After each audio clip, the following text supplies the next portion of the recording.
नमस्कार दर्शक, देख रहे हैं आप, मैं हूं अमित कुमार। झारखंड में आगामी विधानसभा चुनाव को लेकर सभी पार्टियों ने अपनी कमर कस ली है।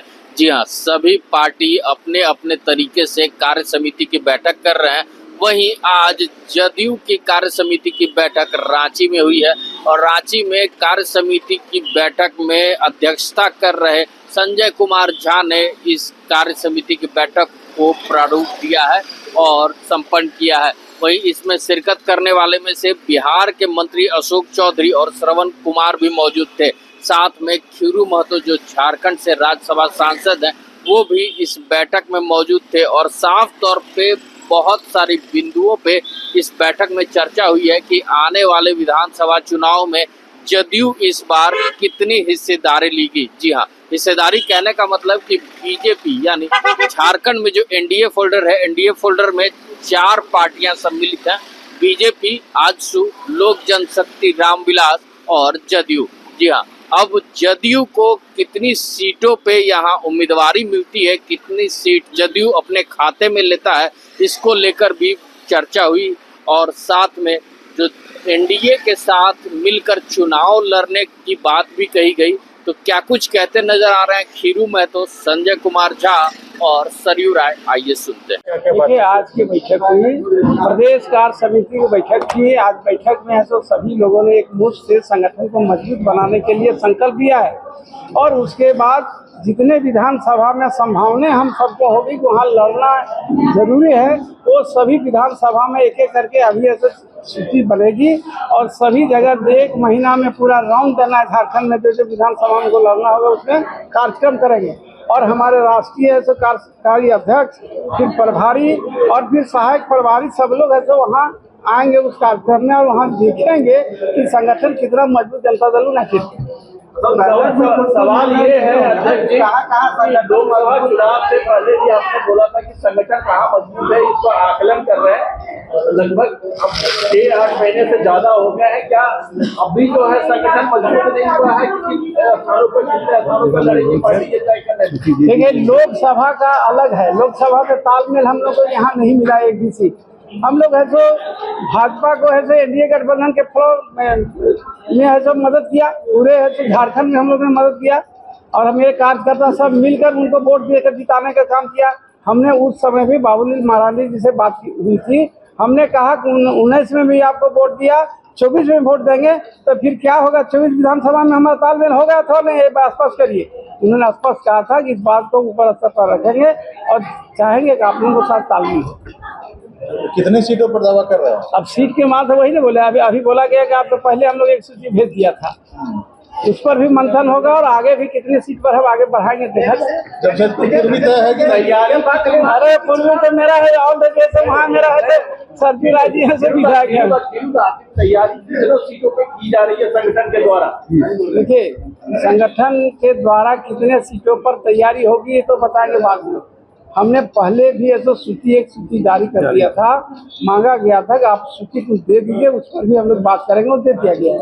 अब कौन कौन सीट बोलेंगे तो नहीं अभी बताएंगे, क्योंकि हमको अब तैयारी करना है। जाकर अभी बोले सभी कार्यकर्ताओं नेताओं को, सभी जिलाध्यक्ष से कहा है कि आप बताएं कि कौन कौन में हम अभी 1 महीना में प्रतिदिन कैंप करेंगे उसी क्षेत्रों में और ऐसा हम लोग डेली कार्यक्रम करके उसको चेकआउट करेंगे और हमारे माननीय नेता, राष्ट्रीय नेता, प्रांतीय सब लोग आएंगे और उसको देखेंगे, चिन्हित करेंगे कितना शक्ति मिला है, उसी का अनुरूप फिर ऐसे बात चलेगी आगे। एनडीए गठबंधन में सम्मानजनक हिस्सेदारी नहीं मिलेगी? अरे भैया, सम्मानजनक का मिलेगी कि नहीं, हम पहले का चिंतित हैं। मिलेगी, हम जानते हैं मिलेगी।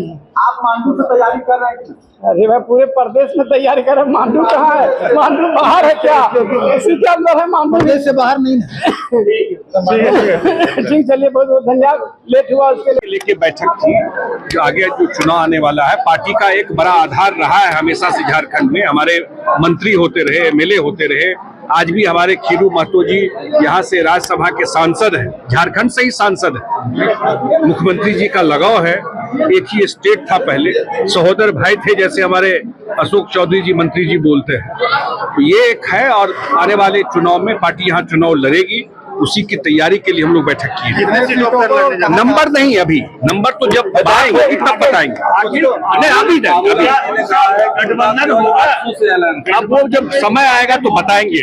गठबंधन में ही चुनाव लड़ेंगे और एनडीए को वापस यहाँ स्थापित करेंगे। नहीं लिया जाना चाहिए। पार्टियां हैं, उसमें लोग आते हैं जाते भी हैं। चंपाई बाबू बड़े नेता रहे हैं, बड़ी प्रभाव रहा उनके क्षेत्र में। अब उनका जो ये कदम है, इससे वोट पर कितना असर पड़ेगा तो समय बताएगा। मगर तत्काल जो असर हुआ है, जो इंडिया गठबंधन है जिसकी सरकार यहाँ है, उसका मनोबल टूटा है। मनोबल में काफी ह्रास हुआ है। और 2 दिन से मैं देख रहा हूँ हमारे मुख्यमंत्री जी का भी जो भाषण आ रहा है, वह लगता है कि हताशा में दिया गया वक्तव्य उनका आ रहा है। तो उनके आने का एक पहला असर तो ही है कि सरकार का मनोबल काफी गिरा है उससे। कल अखबार में छपी थी, आपके ऊपर केस भी है। हमारे ऊपर अखबार में छपा था। हम लोग तो ये कहते हैं कि जनता की स्मरण शक्ति कम होती है, और हम देख रहे हैं कि यहाँ मीडिया की स्मरण शक्ति भी कम होते जा रही है। उनके आर्काइव में तो सारी चीज़ें रहती हैं। 2021 के बाद ये 6वां मौका है जब इस बात को उसी तरह से उठाया गया है जैसा पिछले 5 वर्षों में उठाया गया।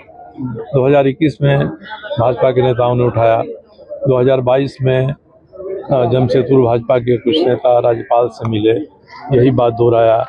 उसके बाद हमारे क्षेत्र से जमशेदपुर पूर्वी से एक जी कुमार इसको लेके एसीबी में गए।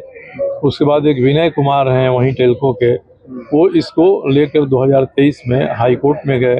हाई कोर्ट ने खारिज कर दिया और कहा कि आपके पास सबूत है तो थाना में जाइए। उन्होंने धुरवा थाना में भी FIR किया। अभी इस बार भी राजनीतिक प्रेरित है? नहीं, राजनीतिक प्रेरित है कि नहीं है, मगर जो बातें 5 बार पहले कही गई हैं वो इसमें दोहराई गई हैं। और इसमें एक चीज़ यही जोड़ा गया है कि खाद्य आपूर्ति मंत्री बन्ना गुप्ता ने फाइल पर आदेश किया है कि मेरे ऊपर FIR किया जाए, मगर विभाग ने FIR नहीं किया। ये इस FIR में लिखा हुआ है। और जब उनके विभाग ने FIR नहीं किया तो उन्होंने खार खाकर किसी एक आदमी को खड़ा किया। तो आदमी कौन है? हमको जो लोगों ने बताया कि जिस मनोज सिंह ने मेरे ऊपर FIR किया है वह सुरेंद्र बंगाली के साथ रहते थे पहले। पुराने लोग सुरेंद्र बंगाली को जानते होंगे। कई मामलों में उनको जेल भी जाना पड़ा है। बन्ना गुप्ता ने कहा कि वो एक मेरे दोस्त के साढ़ू हैं। तो वो रिश्ता अभी कैसा है और जब साढ़ू हुए तब से कैसा था, इसकी भी जानकारी उनको करना चाहिए। तो ये हमारे जो अभी मंत्री हैं श्रीमान बन्ना गुप्ता जी, ये FIR उन्होंने कराया है और अपने एक वरीय वकील से, एडवोकेट से इसकी ड्राफ्टिंग कराई है। ये सारी जानकारियां हैं।